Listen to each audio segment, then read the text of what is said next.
Você vai assistir, a partir de agora, a programação religiosa do seu canal 10. Pois o Deus da montanha é o mesmo do vale, não deixa só, velando está, nas tristezas, nas lutas, nos piores momentos,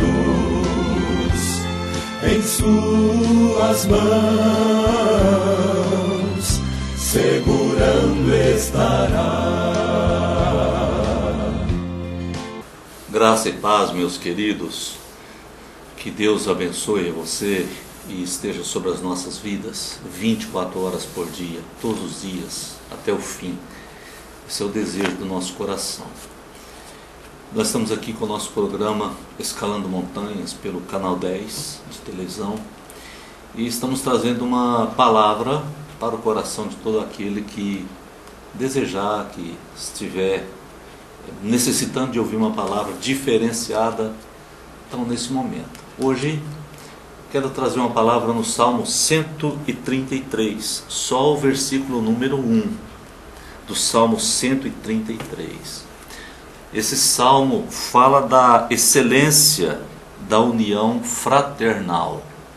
Então o salmo está falando da nossa convivência. Olha o que diz, versículo número 1 desse salmo 133. Oh, como é bom e agradável viverem unidos os irmãos. Depois, na sequência, ele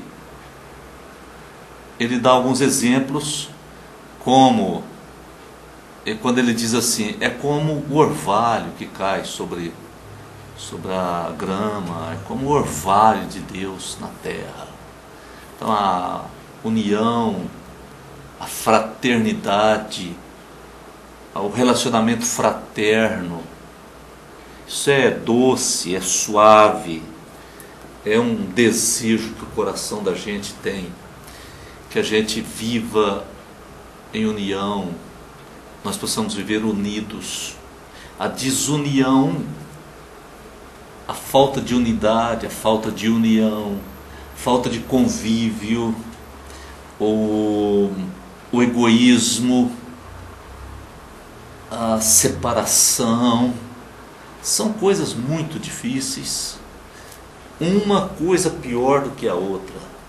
E o que mudaria por dentro na nossa vida nisso é muito grande, porque a união, a fraternidade ou a unidade fraternal ou a união fraternal, há uma diferença nessas coisas, mas estou usando no sentido mais genérico. Isso traria para nós um viver agradável. Muitas vezes a pessoa vive de uma maneira tão desagradável, ou de uma maneira tão doentia, porque não sabe conviver com ninguém, não consegue ter relacionamento. Se a gente fala uma coisa, ela precisa ou mostrar que sabe mais, ou mostrar que está ofendida, ou mostrar que não pensa daquele jeito. Não há união, e no lugar que não há união, então reina a desunião. Então cada um é assim, cada um por si, Deus por todos. Assim, imagine um lar, uma família, onde não exista a união. Ninguém sabe cadê quem, ninguém sabe porquê de nada, uma desunião. E nesse salmo Davi está dizendo, como é bom, é agradável que os irmãos vivam em união. Como isso é maravilhoso, é precioso, é precioso. Talvez a gente devesse trabalhar mais pela união e menos pela desunião. Tudo hoje é construído para a falta de união. Até mesmo na cidade, você nota que um benefício muito grande, que é o automóvel, o carro traz desunião. Ele não aumentou a união, ele diminuiu. Porque cada um pega o seu carro, então naquela rua tem 10 carros. Provavelmente sejam 10 pessoas, só o motorista. Às vezes 15. Uma pessoa e meia por carro. Cada um andando por si, e o outro sabe que ele vai virar para a direita, porque o pisca-pisca foi acionado. Ninguém sabe nem o nome da pessoa, e às vezes a gente vê todos os dias e não sabe nem o nome. Então há uma falta de união. E a Bíblia relata que, devido à grande união existente nos filhos de Noé, a descendência de Noé, já aí muitos anos depois, esses filhos de Noé se organizaram, se uniram para construir uma torre que foi chamada Torre de Babel. E a união deles era tamanha na confecção daquilo, na construção daquilo, porque eles tinham que fazer tijolos, queimar os tijolos, eles tinham que pôr o betume, eles tinham que trabalhar bem concatenados para que aquilo desse certo. A engenharia tinha que ser perfeita. E Deus disse que se Deus não fizesse alguma coisa para impedir o prosseguimento da obra, Deus disse, não vai ter mais limite para o homem, porque nessa união eles vão fazer qualquer coisa que desejarem. Mas na desunião, cada um por si, e cada um lutando pela vida, pela própria vida, sem relacionamento com ninguém, então ninguém vai a lugar nenhum. E é isso que nós estamos vendo atualmente, um egoísmo, uma solidão, mesmo dentro de casa, solidão, não há relacionamentos. Olha, eu te digo que o relacionamento entre marido e mulher, hoje, esposa e marido, esse relacionamento está cada vez ficando mais escasso. Apenas estão vivendo debaixo de um mesmo teto, convivendo aos trancos e barrancos. Talvez dormindo em camas separadas, porque aqui no Brasil o casal dorme na mesma cama. Eu não sei se no mundo inteiro é assim, mas aqui eu sei que é. Talvez até dormindo na mesma cama, mas sem relacionamento algum. E Davi dizia, é bom e agradável que nós vivamos em união. Essa união não é simplesmente estar próximo, porque às vezes você está no meio de uma multidão e está só, não conhece ninguém, não sabe se pode confiar em alguém, não sabe se aquele policial é policial ou é um bandido travestido de roupa de policial para enganar alguém. Então você não tem ninguém, está só. É muito pior. Porém, se você estiver num grupo de 50 pessoas, no meio de uma multidão de 1 milhão de pessoas, você não está só.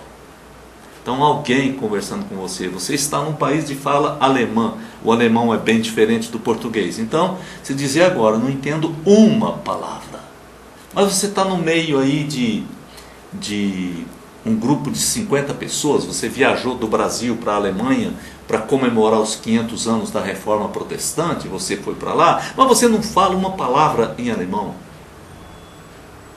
Mas se você está com um grupo que fala, então você tem união, tem um grupo com o qual você tem uma união. Então você viaja tranquilamente.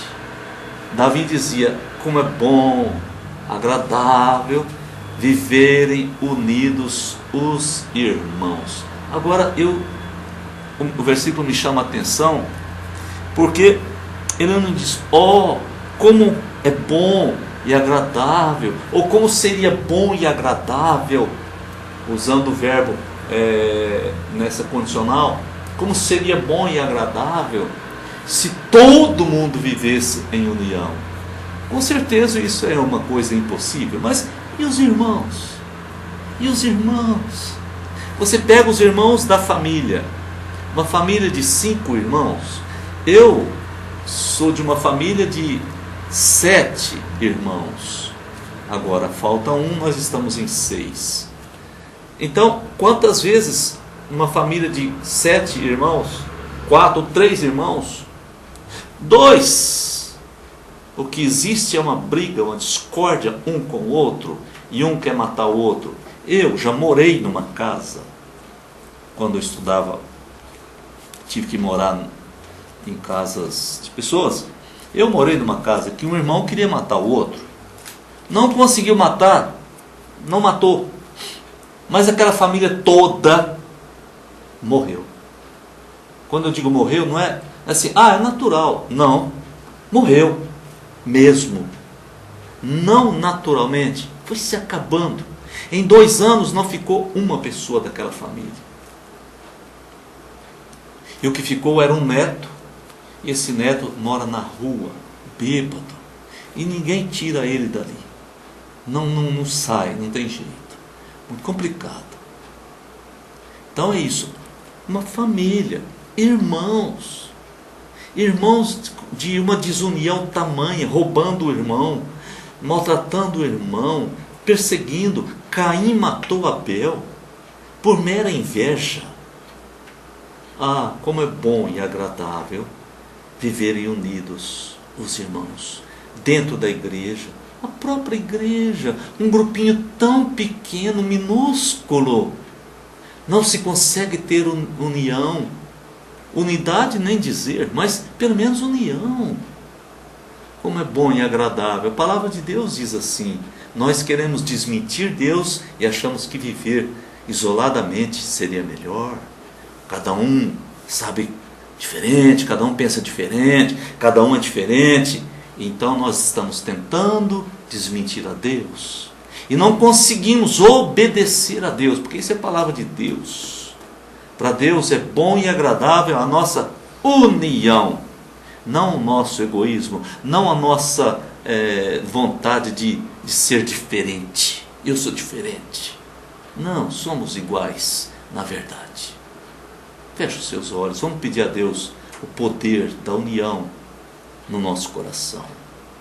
Deus, estou orando, pedindo ao Senhor a bênção, que nós possamos ter o privilégio de promover a união dentro de casa, no casamento, na família, na própria igreja, entre os vizinhos, entre os familiares. Que o Senhor venha nos abençoar. Nós, Senhor, precisamos aprender isso, precisamos aprender essa união, precisamos obedecer ao Senhor, conhecer o privilégio, a graça que isso vai trazer na nossa vida. Em nome do Senhor Jesus. Amém e amém. Vamos juntos estar fazendo, vamos dizer, a nossa parte, promovendo a união. Fique na paz. Você assistiu aqui no seu canal 10, nossa programação religiosa. Amanhã estaremos de volta no mesmo horário. Muito obrigado pela sua audiência. Pois o Deus da montanha é o mesmo do vale, não deixa só, velando está, nas tristezas, nas lutas, nos piores momentos, em suas mãos segurando estará. Meu amigo que se acha no